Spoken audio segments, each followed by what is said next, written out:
Wow, hello everybody. So this is the final thing of the ASP.NET mega thing that Scott kicked off yesterday morning thing already, right?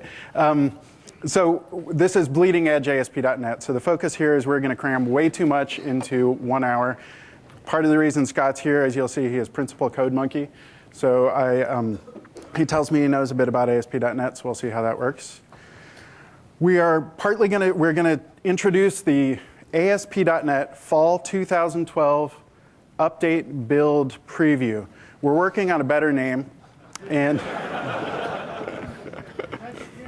right, exactly. So honestly, we're going to get this. Yeah, we're trying to fix the name. I'm working on that. I do think that it will include long pointer to a null terminated string at some point in the version number. So this did just come out yesterday. We got the preview of it. And so we're going to be demoing a lot of that during this talk. And then at the very end, time permitting, if you're good, we'll show you just a lot of random craziness. And the point behind this, name notwithstanding, is that we talked about this idea of one ASP.NET and externalizing a lot of the things so that we can move ASP.NET and the web tooling forward without having to rev Visual Studio 2012. So this is kind of the first experiment in that, to move towards that one ASP.NET way of doing things. You can install this without fear. Right. Nothing goes in your GAC. Nothing will change. It will not move your cheese.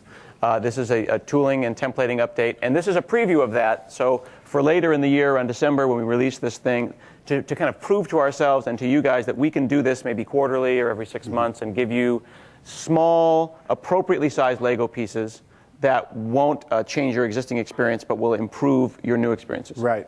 So as Scott said, this is not going to mess with your existing project. We had somebody just ask us about this afternoon. They're saying, I'd like to check it out, but I'm worried I have some production. And so this adds new templates. It adds new tooling to Visual Studio. It does not mess with the runtime, right? Yep. So there's no new MVC4 changes. Exact same MVC4, exact same ASP.NET 4.5, no craziness. Yep. This is a preview, but I've installed this thing a bajillion times and works on my machine. And there's actually a number of under-the-cover installer improvements that are kind of going to streamline installation in the future. The goal is that you will load up Visual Studio, and once a quarter or every 6 months or so, haven't quite decided, you'll get some toast, a balloon, and you'll click it, and then you'll get a little update. And this one's pretty small. I think it's about 40 megs. And you'll get this kind of regular, interesting updates to ASP.NET. Yeah. So 40 meg, and I've installed it and uninstalled it a ton of times. 5 minutes, 5 to 7 minutes. So there's a lot. That is, as Scott said, one of the under the hood things is this kind of what did you say? It's de-somethingizing the installer, right? It's kind of breaking things apart. You've got NuGet, V6, and not this huge kind of like what is my hard drive doing now, for an hour? Those are 5 to 7 Hansel minutes, which in Visual Studio is about 90 minutes. Right. That's why you need an SSD. Exactly. We're going to show a lot of demos. That's the end of the slide deck, actually. That's all the slides we've got. That's all our everybody. slides. Good night, everybody. So, we work pretty hard on those. A great deal of work and effort were put into those slides. Right. So, I'm switching to you. You're going to switch to 3. Oh, yeah. What's on 3? So what Scott's going to be showing us first, we've got what is broken up, or what comprises the fall update. There's 2 things. One is adding goodness to existing things like Web API and MVC.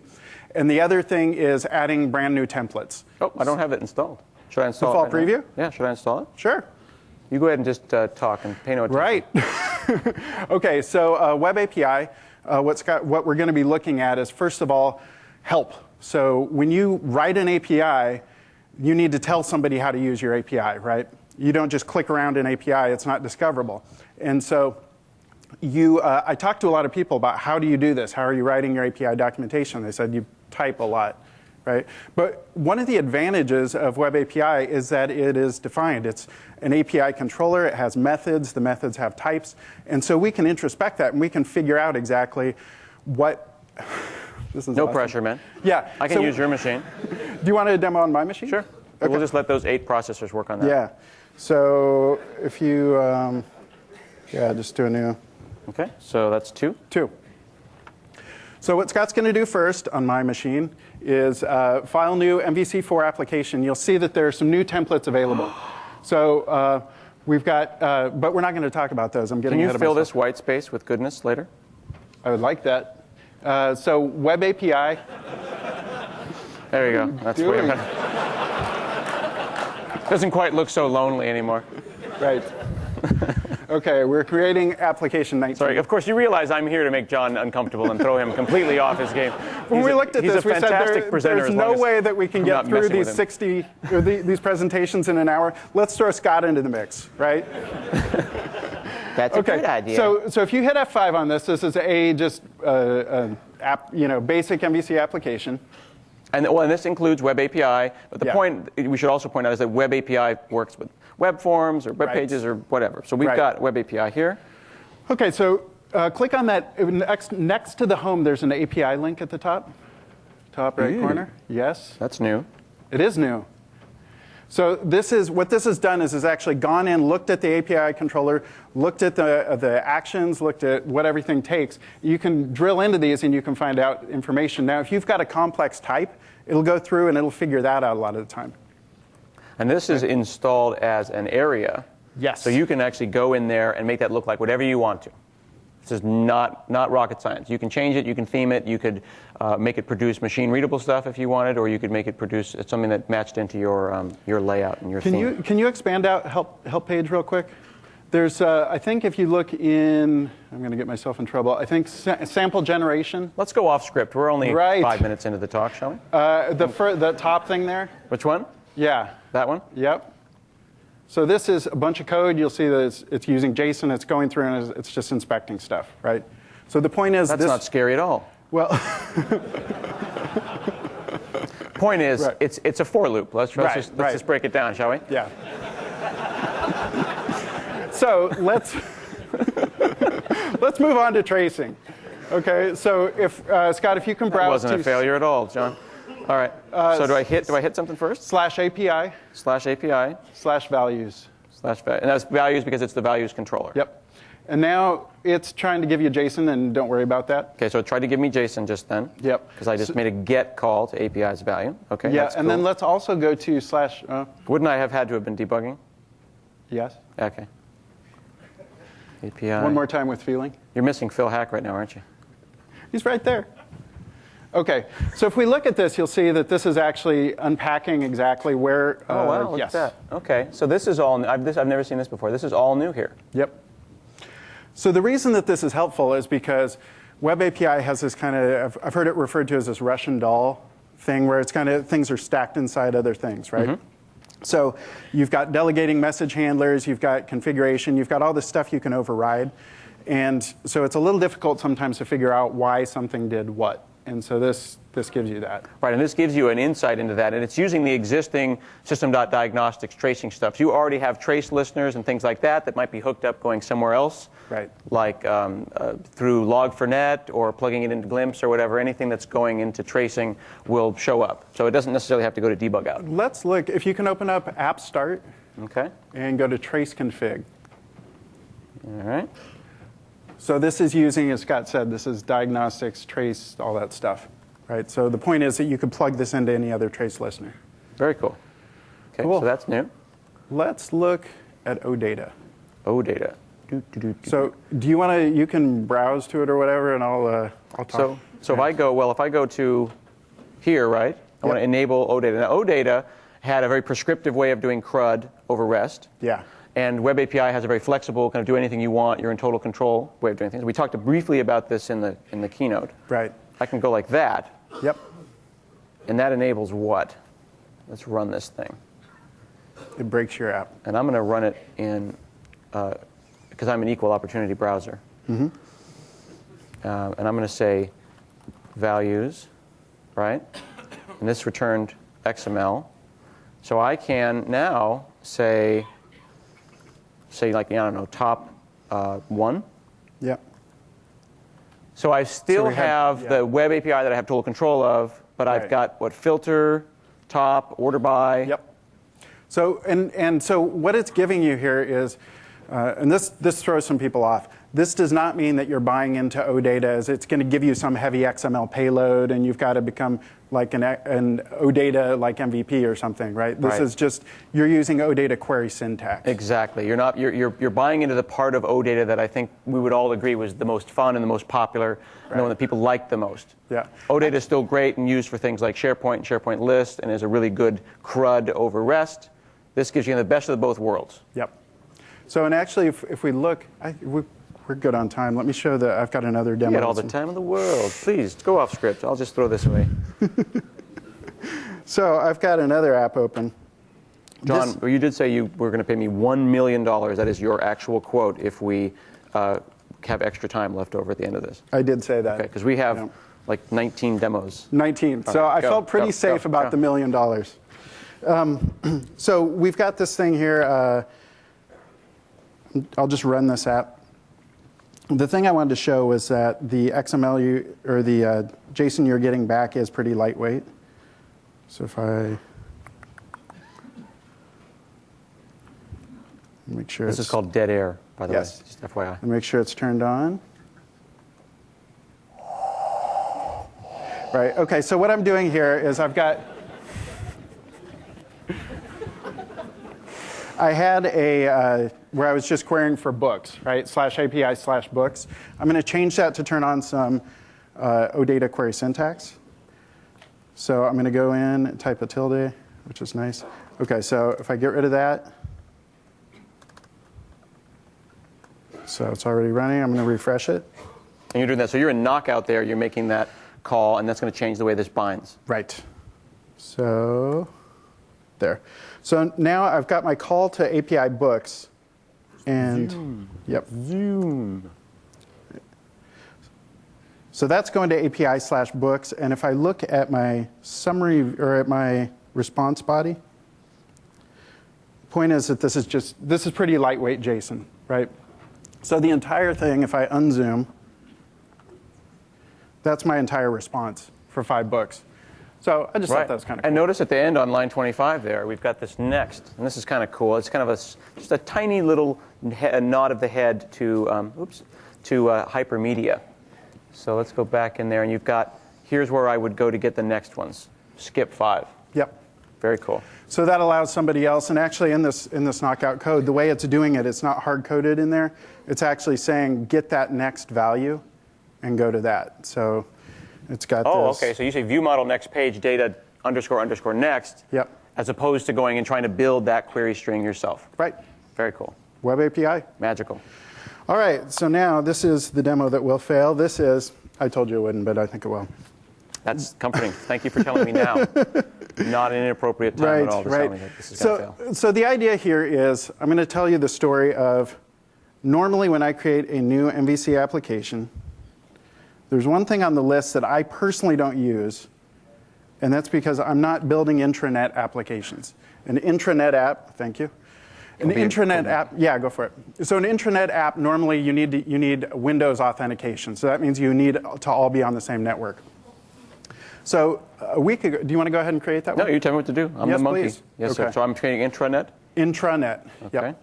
So the idea here is, what if you actually want to have an intranet in the cloud, the magical clouds, right? So I want to, in this example, we're going to use Office 365 for authentication. And the idea is that me and actually Dan Roth showed me this demo last week. He's the PM on the Web API team. I thought it was very cool. Can you right-click on the project and say enable? Yeah. Sorry. Try and find enable Azure Auth. Okay. Yep. So I'm actually, let me. You don't trust me to type it? Well, John Galloway. You're really uncomfortable with that. Actually, no, it's not John Galloway. That's why. Okay. Win Azure Auth. Dot. I'm sorry, what? Win Azure Auth dot on Microsoft.com. You realize that this breaks, it's still on you. It's true. And regular expression. I've got plausible deniability. Is that now. good? Yeah, enter. So what this is going to do is it's popping up a thing and it's saying, I've already logged in to my Office 365 here. So it's gone out, it's got the certificates, it's figured out, it's added some stuff to my web config, and it's all magically set up to authenticate now. So this is using Identity Foundation, and this added Yes, stuff to your Windows web config? Windows Identity Foundation. WIF. Yes, definitely a product that will succeed. So now what I'm actually going to try and do, this is the hard part. The easy demo here would be to just run it, and you'd see actually that it goes out and it makes me log in it at Office 365, and then it shows. But what's more fun is that I'm going to deploy this to an Azure website. So I'm going to create a new website here. So intranet authentication in the cloud. Yes. I like that. That's, Oops, I think I had don't a think you can have a semicolon. semicolon in there. Got a check mark. Are you seriously going with that name? Yes. You know, the reason is because when I'm creating this intranet, it's for my company, and I really think it's going to take off. Yeah, I'm sure. So, isn't that the name of I think there's actually a volcano in Finland. That is, right. Okay, so what I've done is I've spun this up, and I'm going to download my package, my publishing profile. So I've clicked on that, and I'm going to save it. So publish profile is just, you've probably seen this 90 times this week, but publish or profile. in the keynote. Yes, if you're awake then. Thanks. They're in the morning. I see John later in the afternoon. I'm really sorry. Yeah. I slept through the keynote. Thank you for supporting me. Right. So you can also go build and publish too, in case that is in case you scream. You know, every there's time not you see enough that. things there. Yeah. Yeah. Okay, so I'm going to import those publish profile settings, and of course it's okay. And then I publish this, so now, now it's going to ask me if I want to enable that again, right? It's logging in. Now, here's the part where... You're enabling it for release versus debug? Is that what's going on there? No, this is enabling it for my Azure website. Oh, okay, so that now it's associating with that URL. Yeah, so what's going to happen is I'm publishing... Now, it's going to pop up a browser that says a scary error, and we're going to look why in a second. But so it's publishing my intranet app up to Azure websites. I've got Office 365 already set up that I can log into. And so now it's going to pop this up, and it's going to say that there's some kind of error there. And the reason is because I'm already logged in using my non-fake account for Windows, for Office 365. So I'm going to, did you know the real reason for in-private browsing is to get around Not deleting your cookies? Right, exactly. Okay. Okay. Way better. It is better. Okay. I have a backup. Can you explain what's actually happening though? So what it's doing is it's logging in. Oh well, hang on. You already logged yourself in. Right. That's the point. So the thing is that you didn't. Can you log out and do it again? Like, can you or is that will that work? No, I don't know. I mean, in here, see, that's part of the thing is I've already logged in, and this browser is. So the idea is that you've got this federation set up on your Active Directory, or in this case, the one that Office 365 is providing. Yep. You take whatever your existing intranet app is, put it up in the cloud. You've already got SSL and things like that. Yep. Whereas your websites have SSL turned on by default, and then you are doing this federation, this Windows Identity Foundation federation login. Right. It goes back to Office 365, makes sure that you're a real person, comes back around, and you're really logged in. Yeah. Yep. So are you saying that I could access this, be on my intranet, but I don't have to VPN into work? That's the point, right? So we start up, we add Scott to Dan and my company. We go into Office 365, we add him as a new account, he can log into this, right? I like the without VPNing in part. That's it, yeah. So. Okay, very cool. Shiny. SignalR. Okay. So we've talked. Did you install yet? Yeah, no, this was done long ago. All right. Yeah. So SignalR, who saw Damien Edwards' talk? Wasn't it glorious? Isn't he just dreamy? Where is he? No? As soon as I said dreamy, they're like, no. The applause is like, yeah, he's awesome, great, but dreamy? No, absolutely not dreamy at all. I like him.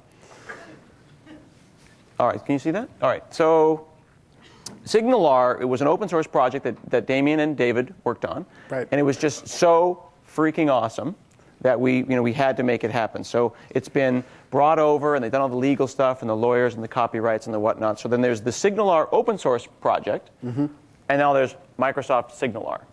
And this is a really explain what SignalR is? You guys don't know what SignalR is, right? Some people might not. Sure. What? Maybe not. If only I had an animated GIF to explain what SignalR is. Shall we? Is this completely off script? Yes, of course it is. Is this completely prepared? No. This is going to help me not pay you that $1 million. Do I speak to myself in by my third person? Yes. Do I think this is going to go well? Possibly. You did tell me earlier how scary it was that you're getting to be like a PowerPoint MVP. Dude, you realize that they're giving away free soda here. Yeah, that's true. Breakfast of Champions. Ordinarily, when you want to talk to a web server, you make a GET, right? It's pretty straightforward. And I think we all remember the very first time that we saw that. And we thought that was real time. Right? I mean, in your mind, you're like, beep, boop, bop, boop, boop, boop, beep, boop, beep, boop, beep, boop, boop. Oh, it's like it's searching 2 billion flights, And it's all a lie. And what happens is you say get data, yeah, get data, get data, get data, you get data, you get data. We learn that lie was just an animated GIF and a meta refresh tag. And it's just, it's bad. So the way it's supposed to work is you go and you say, hey, do you do real time? Yeah, I love real time. It's cool. Hey, let's do real time. Real time.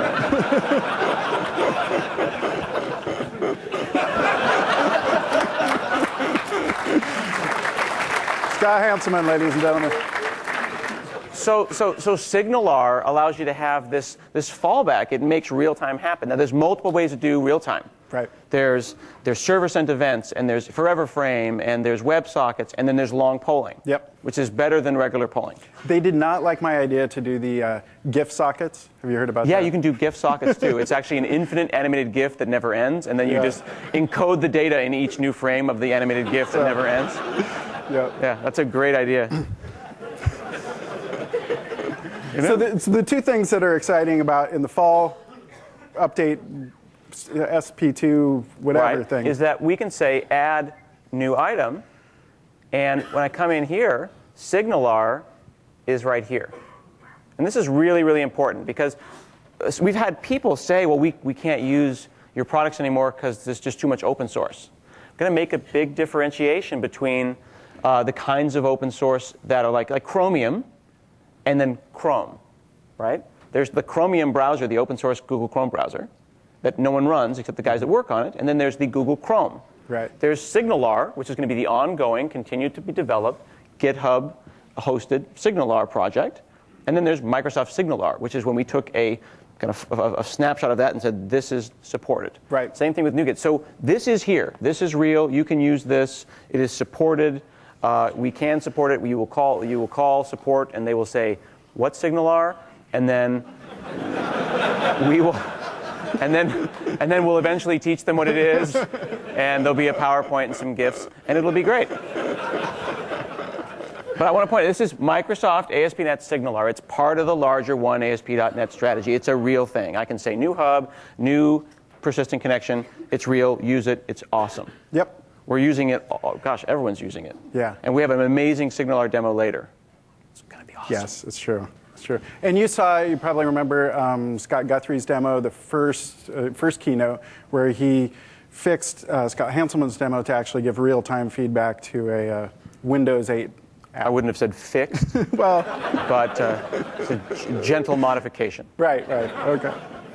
So now we're going to look at, I think we're done with the adding cool stuff to existing things part. Is that like abstract enough, adding cool stuff totally to cool. existing things? We've got 90 seconds. I can show the monkeys, or I can wait. Let's do that at the end during Okay. the, Monkeys will be that later. part, the monkey part.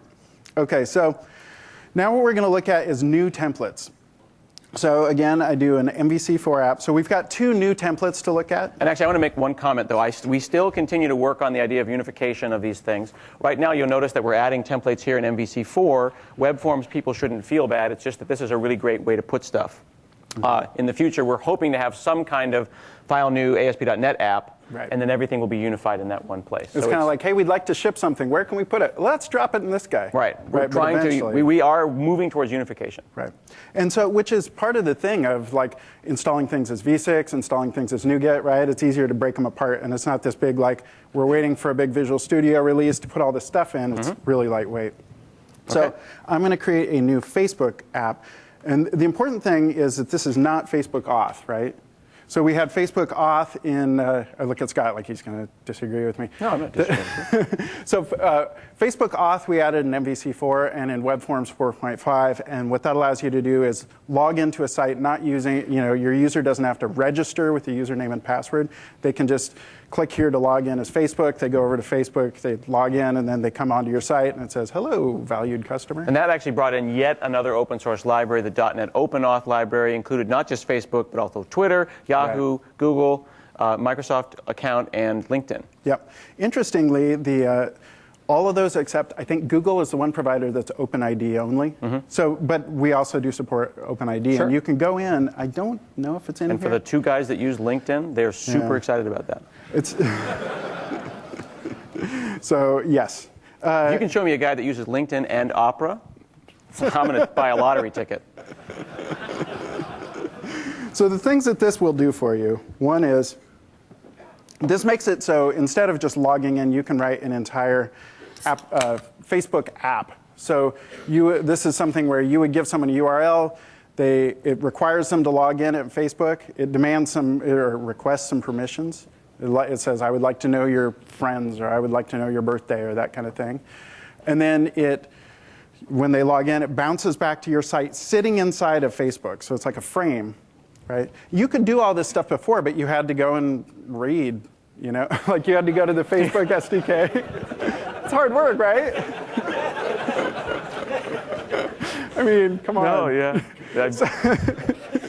Programming, reading. Right. It's like, so one. there is a Facebook C# SDK NuGet package, and it's actually a guy on my team works on that, Nathan Totten, and so he sat down with the MVC team. The guys all worked together and shook hands and stuff. So this is using that NuGet package, but it's pre-configuring a lot of cool things. So one thing that's neat is this Facebook authorize. So you just drop this on a controller action, and it's going to require, it'll bounce you over to Facebook to log in.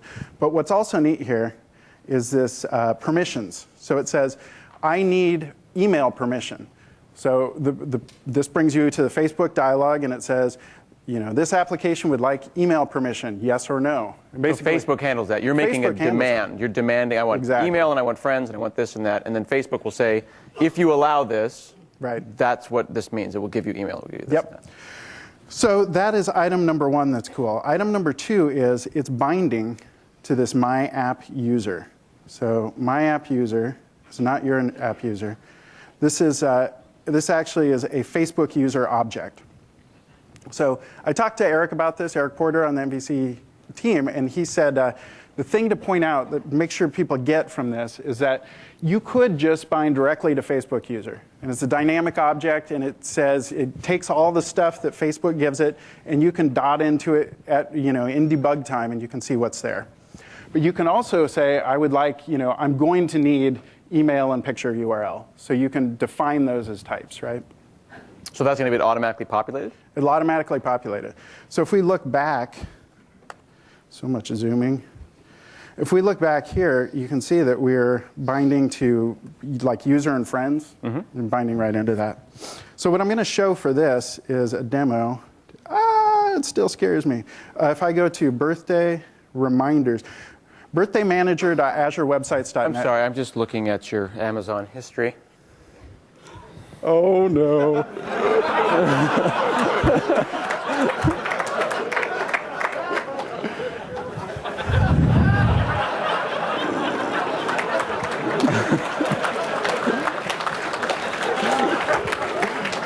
Yeah.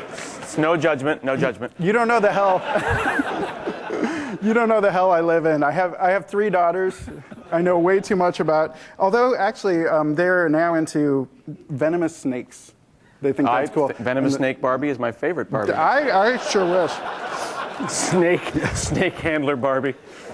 So I'm going to log in here on Facebook.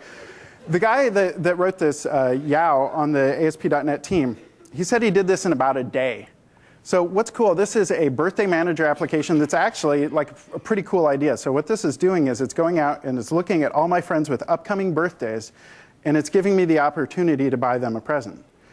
Now, while I've been gone here, actually, I know my wife has an upcoming birthday, so I'm going to check out really quick, because I want to make sure that I buy her a present well before her birthday. I want to be on time. Upcoming 3 days ago.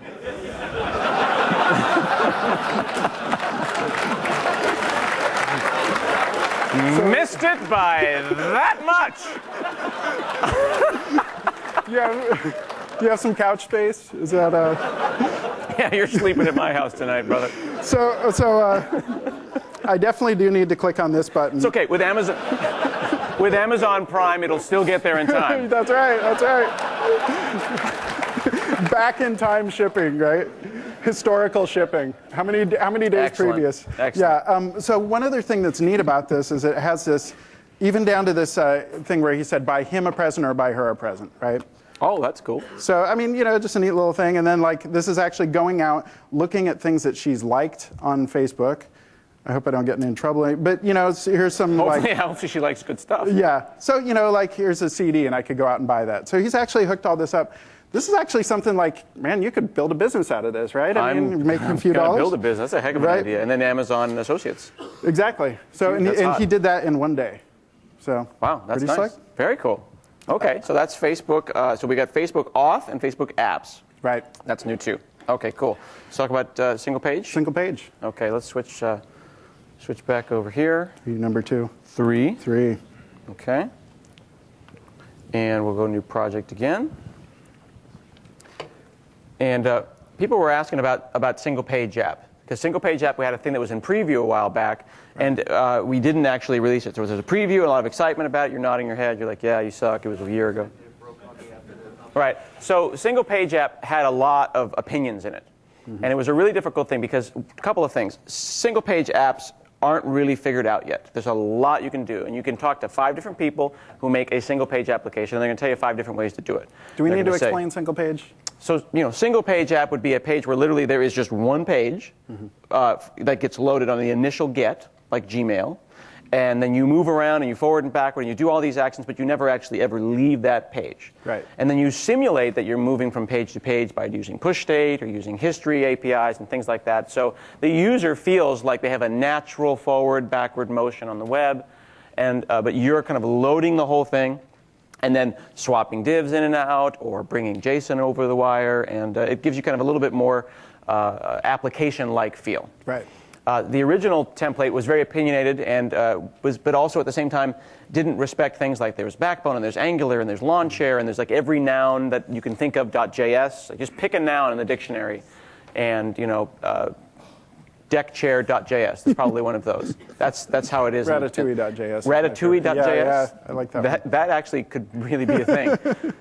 There's a lot of things out there. So what we wanted to come up with was one that was more educational and would set you up for success around single-page applications that would work with existing ASP.NET apps, where you could have a section of your site being single-page. Maybe you're using Entity Framework or an existing persistence backend.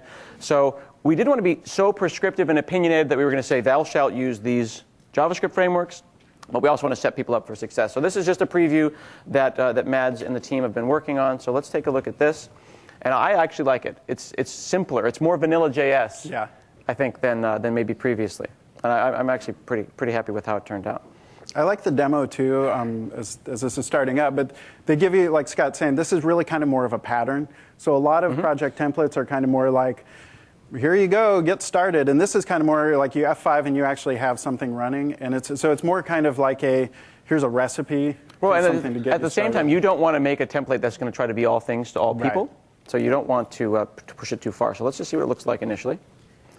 Of course, it's a to-do app. That's the requirement of a single-page app. They all have to be to-dos. Right. I mean, there's a really great website that actually hosts all the different to-do apps that are out there so that you could pick the one that makes you the happiest. That's a true story. Wow. What's it called? You didn't know that? I did not. Oh, yeah, seriously. What is the website for that? I need to, can you put that on the list of things I should The things you should do? Look at that site. Okay, so here's this here. I'll sign up. So that was a single page thing. So we haven't left the page yet. And we'll add an item. John G. Set up couch. Yeah. Oh, I probably should buy the birthday present. Buy gift. Gift.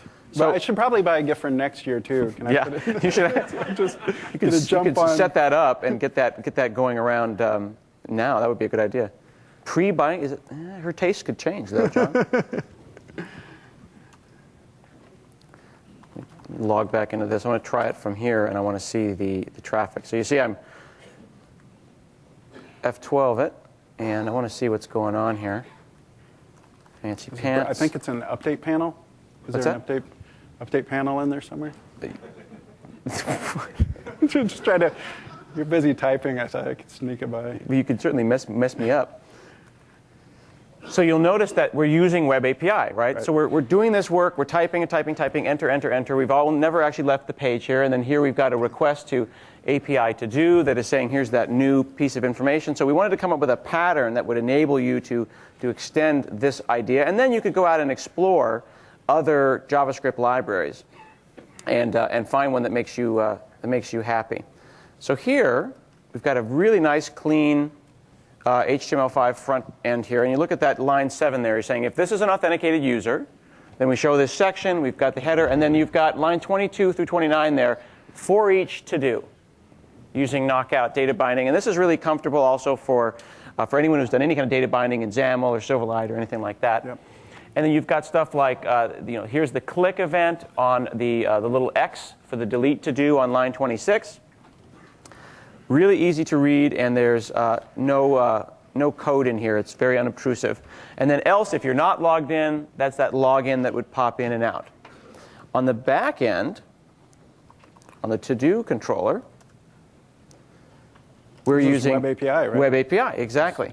And Web API, as we've said before, is an API that really likes HTTP. It doesn't try to abstract away HTTP. So here we've got put to-do item. This is for puts, right? So we've got create, read, update, and delete, trying to use get, put, post, and delete the way that they are meant to be done.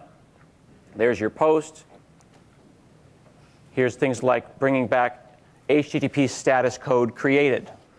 So we're really using HTTP the way that kind of the RESTful folks want it to be used. And so then that allows, I mean, obviously this would work very easily in the application, but you could even like extend this to Windows 8 app or whatever else you want to do, right? Exactly. So you get your single page and extend it elsewhere. And you could have, and again, as I've said before, hybrid applications are a reality. People might have, web forms for a charting reporting package, MVC for their front end and for their mobile, and they might have an admin section that's done in single page app with Web API tying it all together. You should feel free to kind of think about this as a cafeteria plan. ASP.NET includes real-time APIs, component-based technologies like Web API, MVC pattern like we've seen before, and now, of course, things like Facebook and whatever. You can make it all in ASP.NET.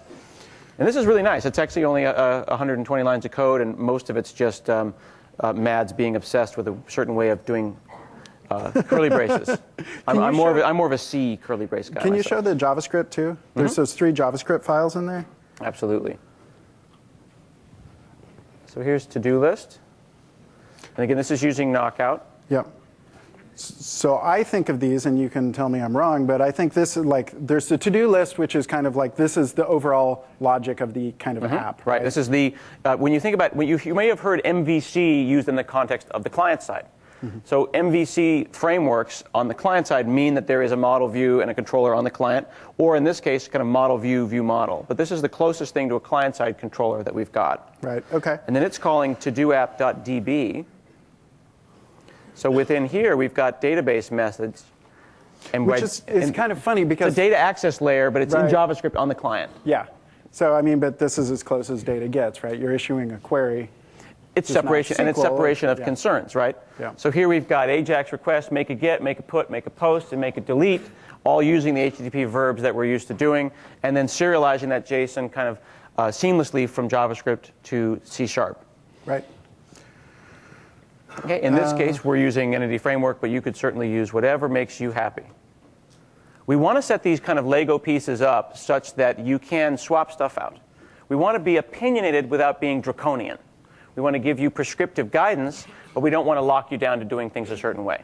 And I've said this before, and we'll continue to say it, that you should feel free to use whatever you want. You've seen Scott Gu himself talk about how if you want to do MVC, talking to Mongo, that uses a Redis cache, you should do that because it makes you happy. Mm-hmm. And that goes especially to deployment now with Azure. I mean, the whole idea is like, hey, use what you'd like. Use what you want, and whether that's Git or TFS or whatever, that's totally cool in the gang. So we are down to, we are through all the what's new in the fall release. We could have stretched it to an hour pretty easily, I think. Yeah, we could keep going through stuff that's new in the fall release, but we said bleeding edge, so let's show stuff that very likely will not work. Right. Continuing in our tradition of demos not working, John. Right, exactly. So what we were thinking, when we were going through all these demos, we were like, there is so much stuff. Maybe if we hook up 2 laptops and we bounce back and forth at the very end, we'll just show a lot of them. So that's kind of what we're going to do. So to start with, I think, Scott, we've got you showing the jQuery mobile. Oh, yeah. OK, so by the way, I just want to say that your use of word advanced ligatures is beautiful. This is, yeah. Did you actually know about this? You see how he's got the little curly deals? That's built into the font. That's like a real thing. Go on my blog and search for wedding invitations. You want to look like a calligrapher like that. It's maybe that in. should be one of the demos. I don't think that has anything to do with ASP.NET, but we should totally do that. Actually, so is this me? It's you. All right, good. So let's go new project again. And here we're going to say mobile application. And this is, now you've seen mobile talks before, and you've seen where we've got responsive design built into the intranet and intranet stuff. And in this case, we've got jQuery mobile included here with the mobile demo to give you a guidance of how that would potentially look. We've also seen some pretty cool demos using things like Kendo and Sencha and things like that. You could feel free to use the one that makes you happy. John, do you think that 4 instances of Visual Studio was possibly too many? How much room do you have for in your taskbar? Do they shrink? No, well, they kind of hang out around here with me. Yeah. I'm just thinking that I think 4 is a good number. I'm just noticing it slowing down as I start. I've got like everything open here. Right. So this is jQuery mobile template. And you'll notice here that in this case it brought up Chrome. In the corner here, if you haven't got Visual Studio 2012, you can pick your browser, add it to the different choices here. And you can also say browse with. And I could even go and pick 2 browsers and then set those as default, and then have multiple browsers be launched when I hit F5, which is pretty hot. You guys like that? You murmur at that. We've been sweating up here for 40 minutes, and you murmur at the choice of browser. A little bit. Yep. The Opera guy's like, what? Opera? I love it. Ship it. Notice also that we've got the Mobile Studio from Electric Plum. Mm-hmm. Our friends at Electric Plum have an iPhone and iPad simulator, which is epic. And let's actually just run it like that. And we can also go, we're going to set up ASP.NET/browsers. You'll be able to go and download Windows Phone 7, Windows Phone 8 emulators, Android emulators, whatever makes you happy. Yep. So here's our simulator, and I can move around and do all my jQuery mobile-y type stuff. So we talked to the guys at and gals at Append2, yep, the jQuery kind of consultancy, jQuery and jQuery mobile consultancy, and they've got this theme roller that they would hook us up with. And you might notice that the NuGet movement continues, right? If you haven't heard about NuGet, I hope you have. It is our package manager. And that package manager started out and continues to kind of be an ASP.NET team thing. It's an open source project. Even Phil Hack is from GitHub, and he works on NuGet and manages that. But it's in the Windows Phone SKUs, it's in the WinForm SKUs, it's in the Windows Store SKUs. You have NuGet now everywhere. So people are using NuGet all over the place. I actually made recently a Windows Phone application And I wrote a whole blog post about it where I brought in NuGet packages from all over. So NuGet is becoming a bigger thing. Yep. Additionally, we're seeing vendors and things like JetBrains and folks at TeamCity make it so your build servers could pop NuGet out. So NuGet packages are part of that. So there's like Chocolatey, right? Chocolatey, yeah, Chocolatey uses that. I mean, there's so many neat things to it, but one is that whole idea of dependencies, right? So one thing depends on something else. So Mike and the folks at Append2 took a look at the jQuery mobile theme roller. Because jQuery mobile is cool, but the problem is so many sites look like jQuery mobile. So they did this here, and because I felt that there was a problem where there was no hot dog theme. And clearly the biggest issue that we had going on to us. Can I make links different color too? There you go. Yeah. That's awesome. So I can go and say download, and now I could say download zip or NuGet package. So we'll say hot dog. Hot dog. Baby. I can download a NuGet file or download a zip, and I'll bring this down. And I'm going to put this into a local NuGet server, although if it was a company, I could put this potentially anywhere I wanted to. Hot dog, baby, new package. So there's hot dogs, right? I'll put that on my local NuGet server or up on my corporate NuGet server. Then I'm going to go back over here into my mobile template. Okay, that's how it looks now. I'm going to come down to the Package Manager console, and I'm going to say Install tab. Let me see, Install Package. Is that what it is? Okay. Click, click, click. Hello. Oh, I didn't. No, my keyboard. Install Package. Hot dog, baby. Hit Tab. Right. We're going to install that theme now. So the theme that I just dynamically generated, and then the theme roller guys kind of built, zipped up custom for me using that visual editor. And what that's zipping up for you there's several things, right? You've got CSS, you've got possibly images, you've got all this stuff, right? Right. So they actually dynamically generated a NuGet package for me. And this starts getting you thinking about what you could accomplish with NuGet, right? So we could take this and go into our layout. And let's stick that in here. And I'm just going to take that CSS file and just drop it right there. I could go and bundle it up if I wanted to, but for the purposes of what we're doing, I won't. And in here we've got the different data themes. You can have data theme A and data theme B, and you saw that there were three different versions there. So your hot dog theme could have had several. It could have a different kinds of hot subtle dogs. hot dog variants. Boom. Huh? Now, in this example, though, we're doing this with just colors. But jQuery mobile and templates like it don't have to look like the default themes. I changed the color, I drug some things around. But if you go take a look, for example, at the mobile site for Rolex at m.rolex.com, done in jQuery mobile, you never know it. It doesn't look anything like a jQuery mobile site. Because you don't want your site to necessarily have the same buttons in the same style. So there are a lot of possibilities beyond that. That's currently a lab that Mike and the folks at Append2 did on, and hopefully they're going to roll that into Theme Roller, and you'll be able to download NuGet packages soon. So that's an experiment, and that's something that we actually, I think Mike was working on it yesterday. So this is definitely on the, as I said, we have moved past the shipped stuff. This is the craziness So time, see if right? you can do better than that. Right, okay, well, so one thing I'm going to look at is bundling, or excuse me, is scaffolding. So the idea, we've had scaffolding in MVC, we've had different kinds of scaffolding like in Web API and things where we generate some code for you and often more than one thing. So if you scaffold out, say, a person controller in MVC, strongly typed to person, it's going to generate all these views, edit, delete, and all that stuff, right? But why don't we have one that just works across one ASP.NET, right? The all of ASP.NET. So this is a prototype the guys have put together.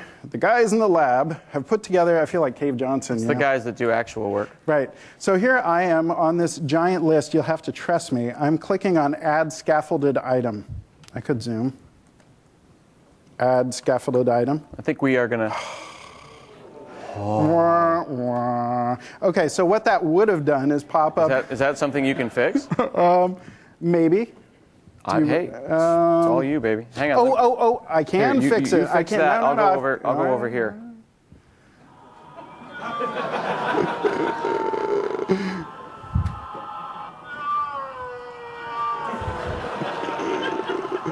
No pressure. Yeah, this is helping, actually. If you can you turn it up?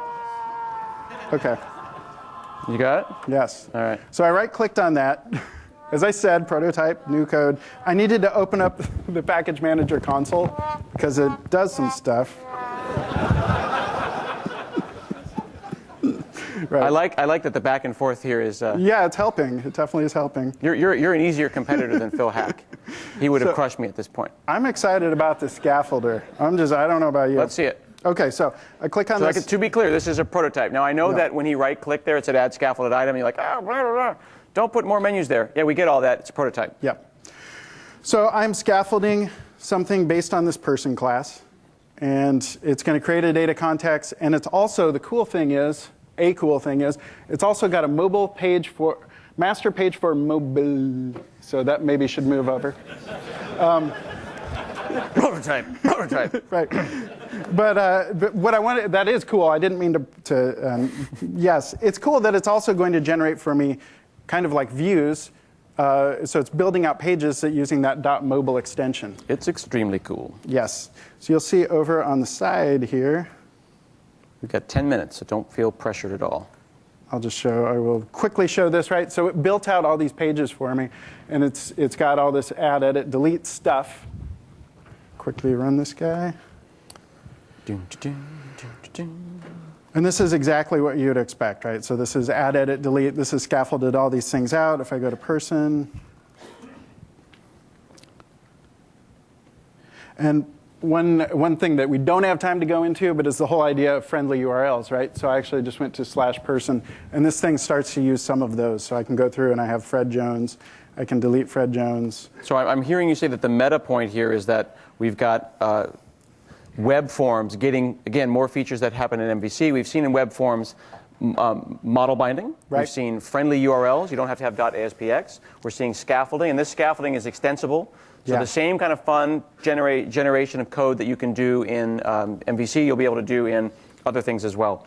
Well, and that is a huge point that I do want to get to here is this, like, if you haven't looked at all this binding stuff, here we've got try update model, if model state is valid. All this stuff, if you do MVC development, this is like, hey, I know this stuff, right?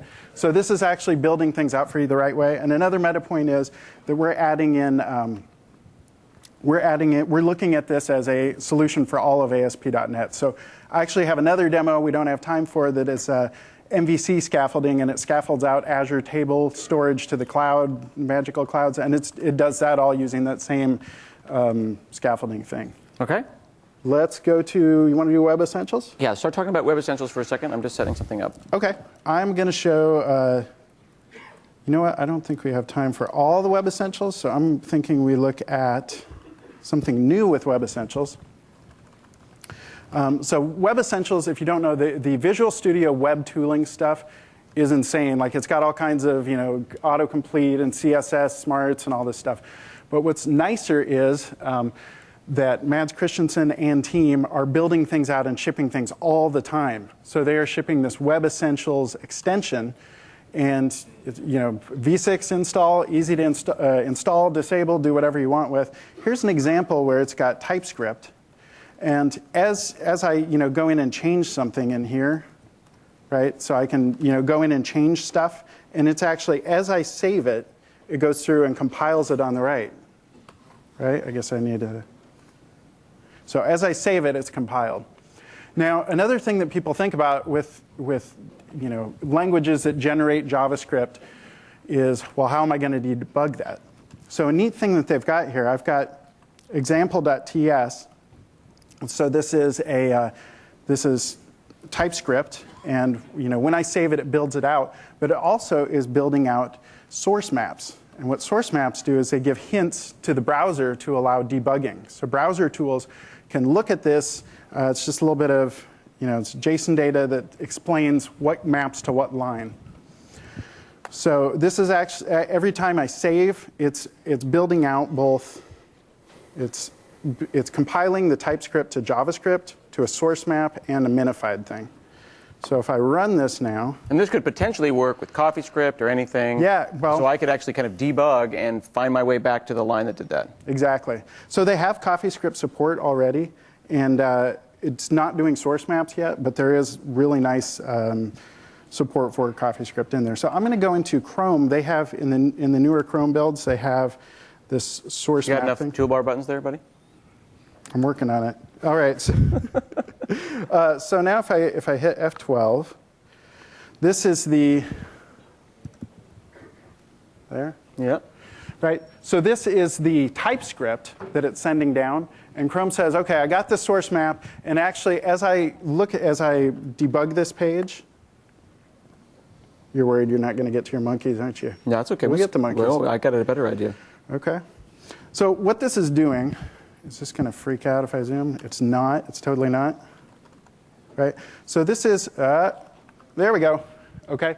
So I've hovered over greeter, and it's actually, the TypeScript is just saying new greeter, right? But it's actually, in order to create a new object, the JavaScript is using this a function to wrap that in a function. So this is a very simple example, but this is something where, this is making it so you actually could go through and debug. So you can, go through and see what messages are coming through and what and why. And while we're actually kind of trying to warm up, we have 5 minutes left. Anyone who's got a laptop or a convenient surface-shaped device, I want to get that out and get a web browser ready. All right. Okay. There's tons more in Web Essentials. I think you showed some, and also Mads Christensen did a whole session on it. Yeah, be sure to see Mads Christensen's. I figured like 3 of you would do that, but everyone else is bringing them out. All right, let me show the async stuff, and then we'll do our little finale. Excellent. Okay, so this is one of my favorite demos. This is not, you guys are getting your laptops out, so it's just going to boot up. This is separate from this. This is a really great example of why async and await are just so important. So this is all the code that we have right here. There's nothing else to see. We've got line 21, 2, and 3 synchronous calls to web APIs. Right? It's going to take as much time as the total amount of time that those 3 web API calls make. So if it's 1 minute, 2 minutes, 3 minutes, we might be sitting there for a while. Okay? Mm-hmm. Then we're going to go and stop our stopwatch. We're going to take the JSON that comes back from those and then convert them into objects and then data bind them. Real common thing that you do if you have like a dashboard with a lot of different things. And maybe you have a weather API and that thing tends to be slow and you've got something else. We do this code all the time. We do it right now.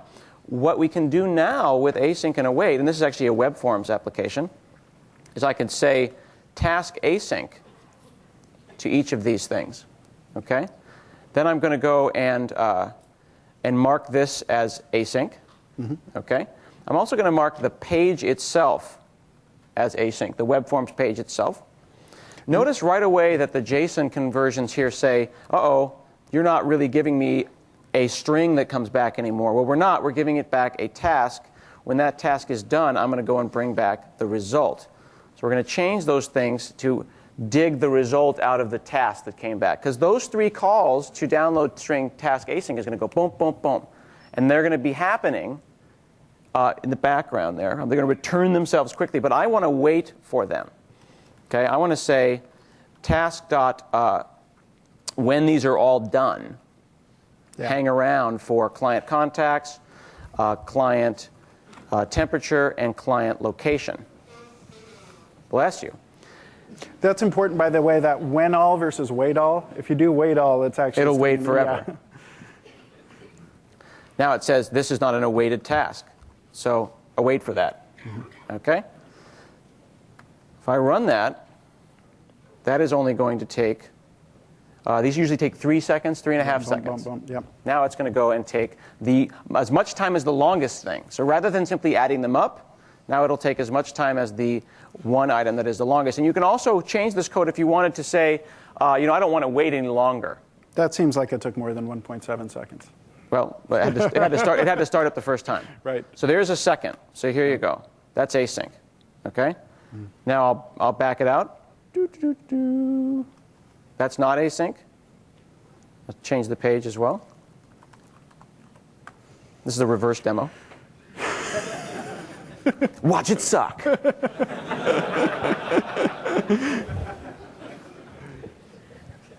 See, feel the suck? You feel it?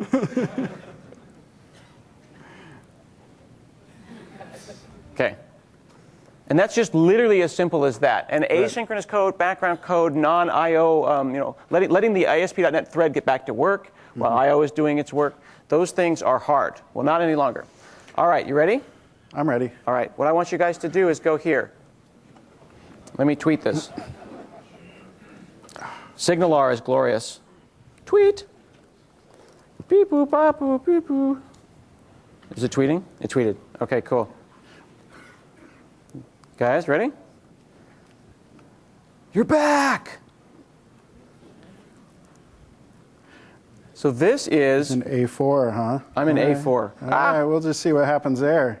This is in Azure. It would be a pity if somebody shot Hanselman It would down be in a shame A4. if someone shot me. This is in ASP.NET. This is in ASP.NET. This is in Azure. This is in JavaScript. This is using SignalR. This is what the new web looks like. The new ASP.NET looks like. Hey, I don't like you, guest 125. So part of the reason we're trying to get people on here, we want to see how many people we can get on concurrently. And again, what Scott's saying, this is modern web. This is. Is that Damien that shot me? It sure is. That's not nice at all. So everyone's on here right now? You guys don't realize that I've hard-coded a backdoor into the system. Where's my backdoor? My backdoor's not working. Oh. Is it on the staging one? No, I don't know. I wanted to deploy the laser cat bomb. My failed demo. Help me, laser cats. Let's chat the guy who owns the server. He's too busy playing laser cats. Help.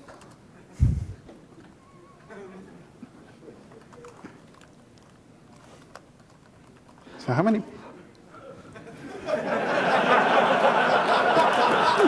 Yeah, it died. Maybe LCA wasn't happy with the cats. Ah! Oh, there we go. We have too many people doing it at the same. Where are the laser cats? I got the laser cats. Laser cats. Yes. The modern web, ladies and gentlemen. There's literally a line in there that says, if Hanselman presses the button, then we get laser cats. So I just want to say thank you very much for the SignalR team for putting the laser cats inside of SignalR. And you can go and check that out.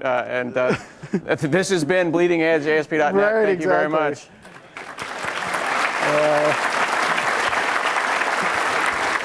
There we go. Good night, everybody.